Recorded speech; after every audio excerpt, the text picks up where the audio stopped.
Eh, Assalamualaikum warahmatullahi wabarakatuh. Nadu sulun dengku khairil.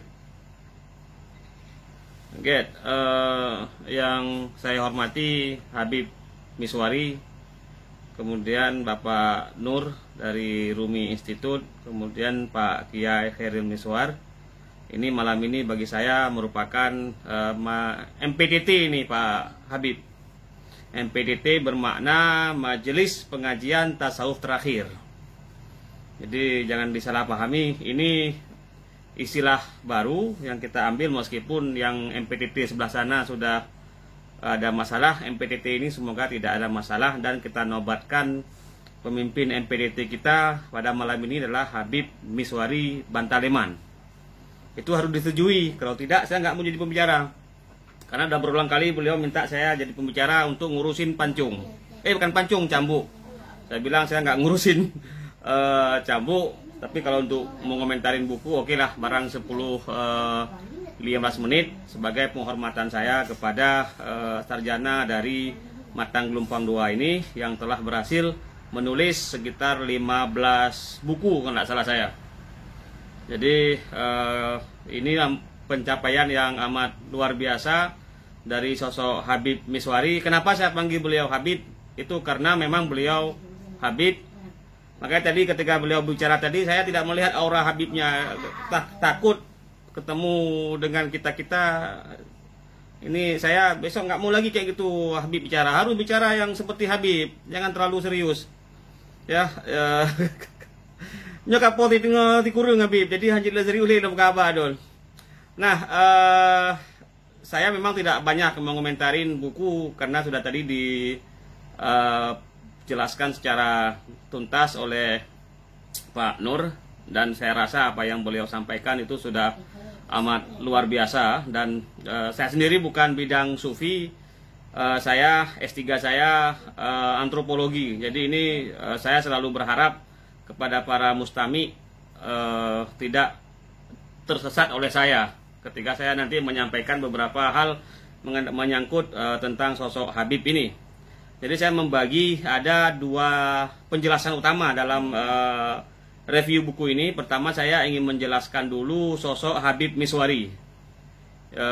Ini bagi saya ada 3 hal yang saya lihat sosok Habib Miswari yang tidak saya jumpain di Aceh. Yang malamnya kan mekat gedraw Habib. Tapi memangnya lu antropolog, jadi bicara dari aspek antropologi. Pertama yang saya lihat sosok Habib ini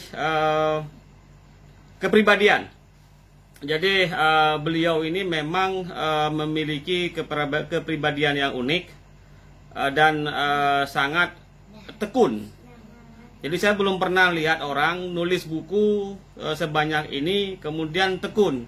Kenapa saya katakan tekun? Agak susah menemui penulis buku yang suka membaca buku. Itu poin penting dari sosok Habib. Jadi menemukan buku dengan penulis pembaca yang bukan pembaca buku, dengan menemukan penulis buku yang suka membaca buku, itu bisa kita lihat dari cara dia menyajikan tulisan. Jadi ini beda dengan karya-karya lain. Jadi saya hampir punya semua koleksi abah dengan abah. Jadi menemukan banyak buku yang beredar hari ini, baik ditulis oleh penulis Aceh maupun di luar Aceh. Yang banyak tulisan itu adalah bukan tulisan yang bersifat investigatif. Tulisan yang bersifat investigatif ini adalah tulisan atau karya yang memang dia melakukan penjelajahan intelektual. Dia membaca karya, kemudian mengomentari karya tersebut, dan dia betul-betul masuk kepada masalah yang dikaji. Bukan kemudian ada penulis buku yang sama sekali dia tidak membaca buku. Jadi dia hanya menulis buku berdasarkan kekuatan analisa dia. Jadi karena pernah kuliah S1, S2, S3, dia pernah belajar sedikit tentang hoka muka Habib nyo kana di muka bed musom nyo kutuk pintu ino di tungkup itu hanya serius Habib. Jadi yang banyak itu yang model seperti ini. Jadi dia menggunakan misalnya gini, kalau dia selesai doktor tahun 2000 sekian, maka ilmu doktor itulah yang dia lakukan untuk menulis karya-karya berikutnya. Jadi dia tidak atau jarang mengupgrade pengetahuan ketika dia menulis satu karya. Nah, ini yang saya lihat tidak ada pada sosok Habib. Saya membaca buku beliau Filsafat Terakhir, kemudian ada juga kalau tidak salah saya tentang Hamzah Fansuri, banyak sekali karya beliau.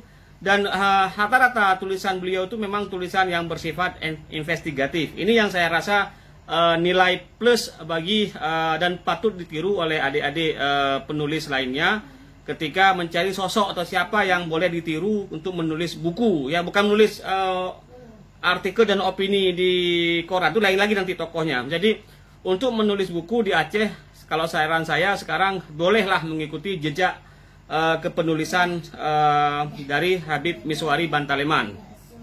Yang kedua adalah ini saya bedah buku Habib, jadi forensical book forensical. Jadi kalau teroris ada forensik, orang rumah sakit, jadi saya akan membedah ini secara bukunya. Nah, yang kedua adalah kekuatan tulisan. Kekuatan tulisan buku Habib Miswari ini, saya tidak mengatakan bahwasanya nilai plus seorang perokok dalam menulis buku. Nah, ini juga nanti akan dilihat kenapa kemudian enak membaca bukunya Pram yang juga di situ dia sebagai perokok. Kemudian saya juga hampir beberapa penulis besar itu hampir semuanya ahli hisab.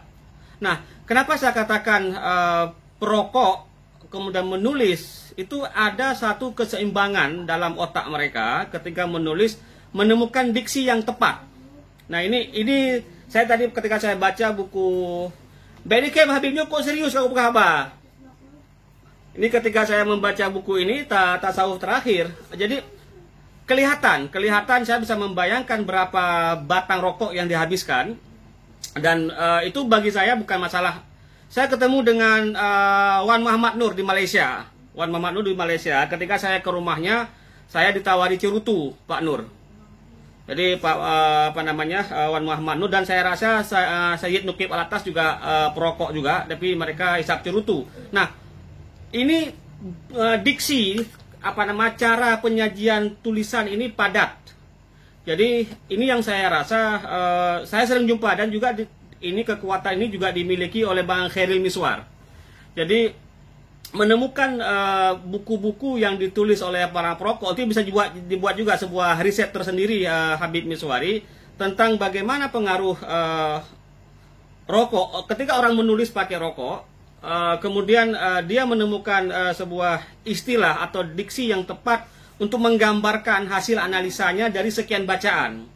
Karena Habib Miswari ini menulis buku ini adalah berangkat dari bacaan yang luas. Jadi beliau membaca sekian buku, dan saya tahu betul beliau itu pembaca buku meskipun belum pakai kacamata. Kemudian beliau mampu menyarikan dan proses penyarian data yang sekian banyak ini bukan pekerjaan mudah. Ini bukan pekerjaan mudah, memerlukan keseimbangan dalam alam pikiran seseorang ketika dia menuangkan apa yang terbesit dalam pikirannya.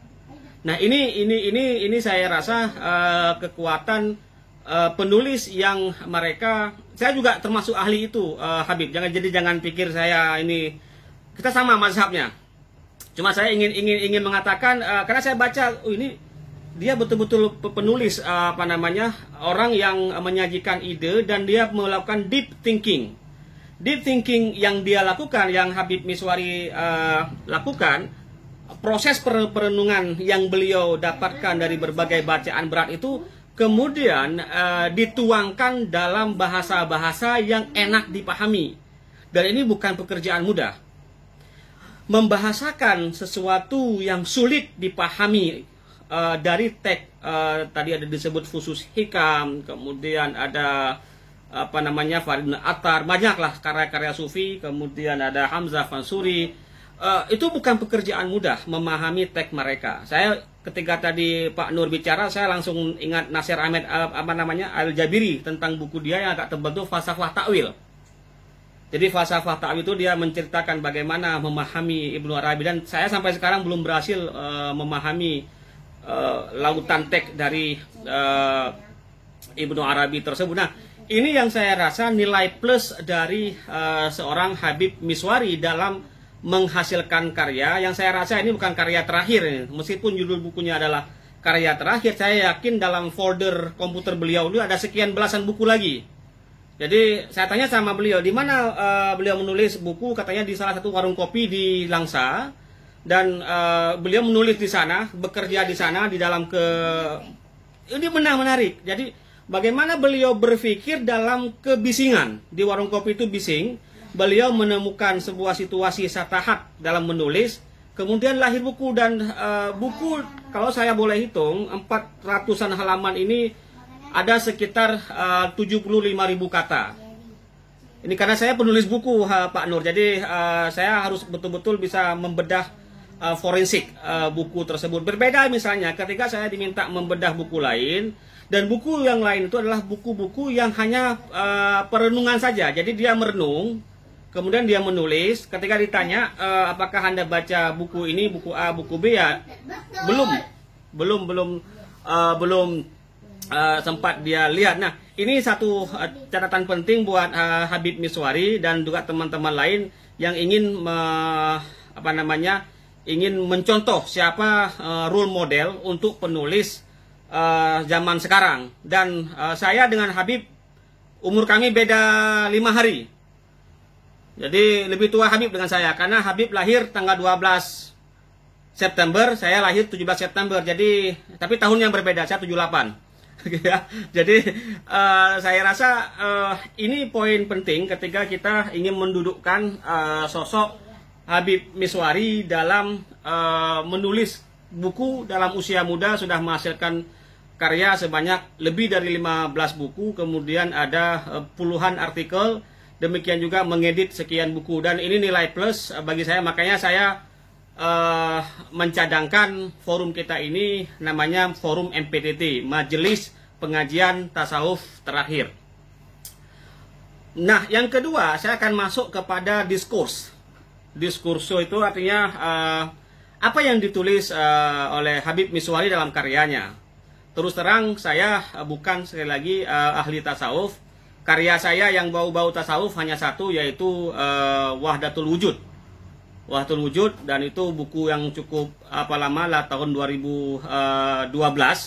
Sebenarnya Habib sebelum lahir buku Wahdatul Wujud, saya menulis tangan. Saya akan cerita sedikit nih bagaimana yang disebut tadi aspek kebatinan, lisanul batin, kemudian dia memerlukan sastra untuk menutup pesan-pesan yang dia dapatkan dalam alam pikiran dia. Kemudian kenapa sufi kemudian dia pura-pura ada yang ya kita anggaplah nggak waras. Ada satu tesis dulu yang menulis tentang wali-wali sufi gila. Jadi sebelum saya menulis buku Wahdatul Wujud, jadi ada kemampuan saya waktu itu terjadi di luar negeri menulis keluar sendiri beberapa informasi yang saya rasa itu bukan informasi yang layak untuk saya sampaikan ke publik. Akhirnya sekian ratus halaman yang saya tulis tangan itu harus saya bakar, Pak Nur. Saya bakar dan saya katakan ini tidak untuk dikonsumsi. Cukup saya yang menulis. Kemudian saya menganggap waktu itu belum tepat untuk menyampaikan ke publik. Nah, para sufi yang telah sampai kepada sebuah pertemuan, terserah nanti apakah dia wahdatul syuhud, wahdatul wujud, wihdah atau berbagai istilah, itu ada dua kemungkinan bagi mereka. Kemungkinan pertama adalah mereka return back to the earth, kembali ke dunia, bukan fisiknya, tetapi dia menjadi orang biasa dengan menutup kedirian dia yang baru itu dengan perilaku-perilaku yang aneh. Tetapi orang-orang yang memiliki kekuatan batin mampu mendeteksi. Jadi dalam kajian kebatinan, nanti ada tadi istilahnya kajian kosmologi dari Habib Miswari, itu memang bisa mendeteksi kekuatan dengan kekuatan batin di mana saja ada dot-dot, titik-titik yang ada kesamaan frekuensi. Nah, mereka kembali to the earth. Ada yang satu lagi model dia tidak kembali, artinya bukan tidak kembali fisiknya, tapi dia terus masuk ke sana, ke alam sana, jiwa dan soul dia. Tadi siapa itu? Irwan Syah ya? Soul dia masuk ke sana, dan dia tadi yang diceritakan oleh Pak Nur tadi itu, dia tidak kembali lagi. Dia ada di alam sana. Bahkan ada beberapa yang kita dengar di Aceh itu karena ketekunan dia berkhalwat, dia menghilang entah kemana, dan itu orang mengatakan apakah dengan kata-kata A, B, C, D, tapi saya yakin itu adalah proses. Prosesnya adalah ketika lorong waktu, time and space, waktu dan ruang itu terbuka dan dia masuk ke alam sana, dia tidak kembali lagi ke sini, tidak lagi menjadi masyarakat bumi, tidak lagi menjadi masyarakat biasa, dia menjadi dia masuk dalam sebuah komunitas yang lain.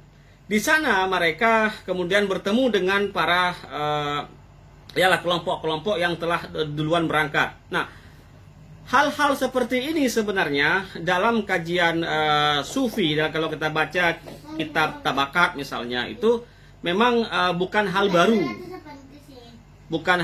Bukan kemudian ini tidak boleh dibicarakan.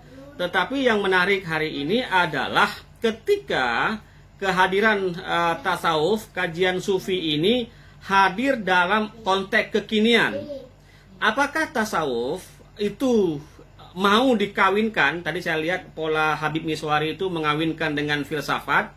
Jadi menjelaskan tasawuf itu dengan filsafat, atau tasawuf dijelaskan dengan ketasawufannya sendiri. Misalnya dalam ranah studi sufisme, saya karena banyak bertemu dengan teks-teks Inggris, saya melihat bagaimana misalnya Henry Corbin dari Perancis memahami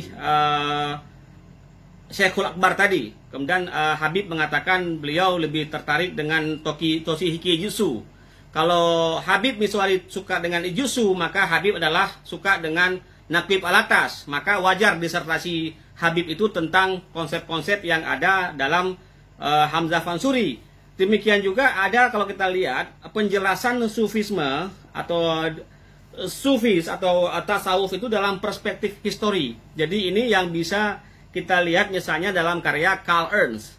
Ada juga yang model penjelasannya dengan bentuk fenomenologi. Itu bisa kita lihat misalnya dalam karya Anne-Marie Schimmel. Jadi pola penjelasan sufi, apakah itu tasawuf falsafi, apa yang bersifat khayali, imagination, apapun lah istilah yang kita pahami hari ini, itu terus berkembang. Hanya saja dalam konteks tertentu ada beberapa hal yang itu tidak boleh atau dilarang atau dianjurkan tidak disampaikan ke masyarakat ordinary. Jadi masyarakat biasa yang baru mengikuti A, B, C, D, kemudian dia langsung mengatakan mimpi jumpa A, jumpa D, akhirnya dia mengatakan sudah keramat. Habib Miswari, jadi di dunia Melayu itu ada satu buku yang sangat dilarang untuk disebarkan. Mungkin tidak tahu, nanti Habib bisa cari. Buku tersebut adalah berjudul Hakikat Insaniyah. Hakikat Insaniyah itu saya rasa di beberapa teman yang pengkaji tasawuf falsafi itu mereka punya. Dan itu bisa di-download kalau masih beredar. Tapi di Malaysia, karena penulis buku tersebut dari Malaysia, buku tersebut dilarang beredar. Tetapi ketika saya jumpa dengan beberapa penikmat tasawuf falsafi, terlebih lagi mereka yang suka dengan Hamzah Fansuri, itu buku yang tadi saya bilang Hakikat Insaniyah itu ditaruh di bawah bantal. Dan buku ini juga menariknya Habib Miswari, saya dengar itu ada di provinsi tetangga. Provinsi tetangga kita itu ada juga sebuah kawasan, tidak saya sebutkan karena ini direkam. ada sebuah kawasan di Sumatera Utara juga menjadi arena untuk para pengkaji atau mereka yang suka dengan tasawuf falsafi. Apa pesan saya bagi Habib Miswari sebagai pengkaji filsafat dan tasawuf? Sangat boleh jadi nanti Habib untuk menulis bagaimana tasawuf, nanti mungkin ada Pak Sehat Ihsan Sadikin, menjadikan Sufism as a living tradition. Jadi Sufisme as a living tradition. Sebentar, kayaknya saya punya satu buku yang pernah saya beli. Nah ini dia. Jadi sebentar Habib ya. Ini serius sebenarnya kan kamu cambu. Nah ini misalnya buku Sufisme and the Modern in Islam. Ini buku Julia Howell, edit dengan Martin Fram Ruination. Nah, kalau bisa Habib, karena Habib suka yang terakhir-terakhir, ini rekomendasi saya, ini part ketiga dari bedah buku Habib, bisa tidak kemudian memapping bagaimana perkembangan pemahaman tasawuf falsafi dalam kehidupan sehari-hari masyarakat Melayu. Oke lah kita bilang dunia Melayu. Karena dampak dari buku Hakikat Insaniyah, tadi kita bicara Ibnu Arabi, Syekh Hamzah Fansuri, tapi dugaan saya ada satu buku, dia bukunya hampir 400 halaman, dan saya ada PDF-nya, tapi itu nggak bisa kita jelaskan secara gamblang karena itu perjalanan seorang salik dari Kelantan yang dia dapatkan dan kemudian dia tulis buku tersebut. Kemudian terjadilah sebuah dialog kebatinan. Nah, ini yang menariknya Habib. Jadi bagaimana sekarang, karena Habib bicara the last tasawuf, bagaimana sekarang perjalanan pemahaman masyarakat tentang tasawuf falsafi. Nah ini PR besar buat Habib. Saya akan kasih contoh satu lagi. Saya menemukan seorang perempuan dari Surabaya, enggak saya sebutkan namanya. Dia, tadi yang diceritakan oleh Pak Nur tadi itu tentang perjalanan batin, kemudian dia menemukan sebuah proses unmediated knowledge, jadi pengetahuan yang tidak tidak ada mediasi, jadi direct knowledge, pengetahuan ke perempuan ini, sehingga ibu ini mampu menulis buku tanpa ada guru. Ini bukunya Habib, ini buku yang dia kirim khusus ke saya. Jadi ini orang yang ya tadi juga yang dijelaskan oleh Pak Nur. Saya kasih contoh beberapa aja. Bagaimana sekarang ternyata tasawuf falsafi ini menarik kita kaji. Ini dia mampu menulis buku ini sebanyak 18 buah. Seorang perempuan, dan dia meminta saya untuk mengomentari karena dia bilang ini Bapak yang bisa menjelaskan apa yang terjadi pada saya. Jadi dia menulis buku ini dan dia kirim khusus. Ada 18 titian. Ada titian pertama Habib. Dan ini yang saya rasa PR besar Habib. Kalau Habib memang bicara tentang tasawuf terakhir adalah tasawuf, PR besar ini untuk mampu membuat pemetaan baru dalam pemahaman masyarakat mengenai tasawuf falsafi, tidak kemudian hanya mengulang-ulang perdebatan yang ada dalam Syekhul Akbar, Syekh Ibnu Arabi, kemudian Rumi, dan lain-lainnya. Kalau itu saya rasa sudah sangat banyak penstudi dan karya-karya. Tapi Habib juga sudah menjelaskan secara bagus. Nah, yang terjadi hari ini, apakah ini kemudian terjadi pada orang yang tidak mesti kemudian harus membaca karya Syekh Ibnu Arabi? Tidak perlu bagi mereka membaca Fusus Hikam, tidak perlu mereka membaca tadi Conference of Birds, tidak perlu membaca bukunya karya-karya Hamzah Fansuri, tapi pengalaman yang tadi proses pengalaman yang dialami oleh para sufi ini ternyata hari ini itu juga bisa jadi dialami oleh seseorang yang sama sekali tidak memiliki pengalaman kebatinan, tidak memiliki sebuah purify, jadi tidak memiliki soul dia purify, tetapi dalam perjalanan spiritual dia mampu menemukan sebuah jati diri baru, newborn atau reborn atau apapun lah istilahnya. Kemudian mereka mampu menghasilkan karya-karya seperti ini. Contoh kecil Habib, belum lagi contoh yang besar yang lain-lain karena kita waktu tidak lama. bagaimana ini bisa Habib petakan sebagai pakar tasawuf dan filsafat dan pendiri tarekat Majelis Pengajian Tasawuf Terakhir. Nah, ini pekerjaan berat untuk Habib malam ini, dan saya mohon maaf Pak Nur, gaya saya memang seperti ini, tidak bisa serius, tapi saya yakin Habib Miswari sangat serius dalam menulis buku, dan apalagi yang bisa sampaikan, kayaknya sudah habis. Yang konsep-konsep saya tidak mau jelaskan karena itu bisa dibaca dalam karya-karya yang lain. Tadi saya sebutkan aja contoh-contoh, dan selamat buat Habib sekali lagi. Saya mohon maaf jika ada salah kata menyinggung perasaan Habib Miswari, dan semoga Habib tetap mau datang ke pustaka saya di Banda Aceh. Demikian Syekh Khairil Miswar, akhirul kalam. Assalamualaikum warahmatullahi wabarakatuh.